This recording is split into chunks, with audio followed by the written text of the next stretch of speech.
Have you ever had a story haunt you for years? One moment that just won't leave your mind, no matter how many times you rewatch it. For Outlander fans, that mystery is Jamie Fraser's ghost.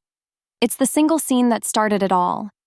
And even now, more than 30 years later, we still don't have a clear answer. But with Outlander preparing to wrap up its 8th and final season, the show can't hide behind the mystery anymore. The ghost of Jamie Fraser is finally coming full circle. And if you look closely, the clues have been right in front of us all along. It all began back in 1991, when Diana Gabaldon first published her original Outlander novel. Readers met Claire Randall, a nurse from the 1940s who accidentally tumbles through time into 18th century Scotland. And of course, Jamie Fraser, the man who would change her life forever. But even before Claire's first step through the standing stones at Cray na Dun, Gabaldon planted a mystery that's never been solved. In both the book and the very first episode of the TV series, we see Frank Randall watching from the window of their inn in Inverness. A storm rages outside, and standing in the rain is a man. Tall, broad-shouldered, wearing Highland clothes. He's gazing up at Claire with a look of heartbreaking tenderness, almost like he knows her. When Frank rushes outside to confront him, the man vanishes into thin air. And when Frank later sketches his face, the resemblance is unmistakable. It's Jamie Fraser, a man who, at that point in time, shouldn't even exist. That one eerie moment has followed the series ever since. Who was he? How could Jamie's ghost appear in the 20th century? And why was he watching Claire before she ever traveled back in time to meet him? For decades, Gabaldon has teased fans that the answer will come in her final book, the yet unreleased Book 10. But since the Starz series is ending first, the showrunners are being forced to give their own interpretation. And judging by how Season 7 ended, and where the books are now, the puzzle pieces are starting to fit together. When Season 7 concluded, the show had covered most of Gabaldon's 8th novel, written in my own heart's blood. That means Season 8 will draw heavily from Book 9, Go Tell the Bees That I Am Gone. There's still one more book to come after that, but with Gabaldon still writing, the TV version has to find its own ending. One that feels complete, emotional, and worthy of Jamie and Claire's story. And that's where the ghost might finally make sense. Let's rewind to the books for a second. In Go Tell the Bees That I Am Gone, Jamie faces one of his most dangerous battles yet. The Revolutionary War finally reaches Fraser's Ridge, and history itself records his death. Brianna even finds a note in one of Frank Randall's old history books, stating that Jamie Fraser died in North Carolina. She tries to warn him, but in true Jamie fashion, he goes to battle anyway.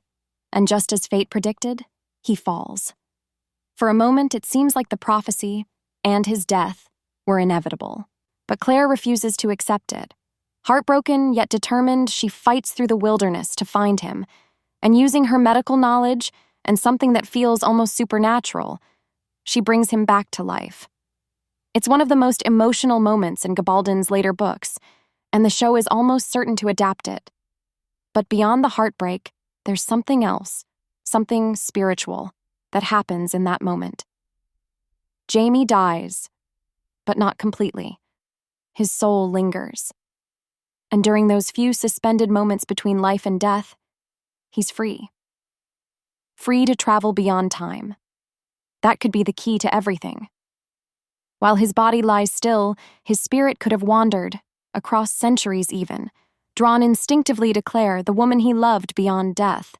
And in that brief, otherworldly moment, he might have seen her again, standing by the window in Inverness, just before she ever set foot in his world.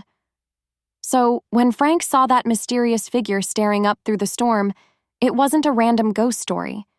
It was Jamie's spirit, reaching across time itself to see her one last time before destiny brought them together. It's poetic, isn't it? The very night before Claire's life changes forever, Jamie is already there, watching her, guiding her toward the stones that will reunite their souls. That's Outlander at its core. A love story so powerful it bends time itself. Of course, there's another possible explanation. Throughout the series, Jamie has displayed glimpses of something otherworldly, dreams and visions of events he couldn't possibly have witnessed. He's seen Brianna as a child, heard whispers of the future, and sensed danger miles away. Some fans believe his ghost could simply be a projection of that gift, his consciousness reaching beyond the normal limits of time. It's a subtler explanation than the near-death theory, but it fits perfectly with the world Outlander has built, where time isn't linear and love is a force strong enough to defy physics. Still, others believe the show might deliberately keep things mysterious. After all, Gabaldon has promised to give the true answer in her final book, and the producers might not want to reveal something she hasn't written yet. They could leave the mystery open-ended, letting the audience interpret it however they wish. But let's be honest, Outlander fans have waited over 3 decades for this answer. To end the show without resolving it would feel incomplete. So if the series does choose to explain the ghost, the near-death theory offers the most emotional and cinematic way to do it. Imagine the scene. Jamie, mortally wounded, drifting between worlds. The battlefield fades into mist. And suddenly, he's standing outside that small inn in Inverness, staring up at Claire one final time, the woman whose love defied centuries. Then, just as he reaches for her, he's pulled back, his soul returning to his body as Claire brings him back from death. It would close the loop. The first mystery of the series becomes the final revelation. The ghost that started it all turns out to be Jamie himself. Proof that even death couldn't keep him from her. That kind of symmetry, the story ending where it began, would be the perfect way to honor Outlander's legacy. It wouldn't matter if Gabaldon's final book offers a different version later. The show's ending would still feel true to its own heart. Because Outlander has never been just about time travel or historical battles. It's always been about love. Raw, timeless, unbreakable love. And maybe that's the real message behind the ghost all along. That no matter when or where, even beyond life itself, Jamie Fraser will always find his way back to Claire. So, what do you think? Will the final season finally show Jamie's ghost and give us the truth? Or will Outlander end just as it began, with one beautiful mystery left unsolved? Either way, one thing's for sure. Jamie and Claire's love will outlive time itself. Thanks so much for watching. If you enjoyed this deep dive, make sure to hit that like button, share it with fellow Outlander fans, and subscribe so you don't miss what's coming next. Drop your theories in the comments. I'd love to know what you think Jamie's ghost really means. Because after all these years, maybe the answer was never meant to be logical. Maybe it was meant to be love.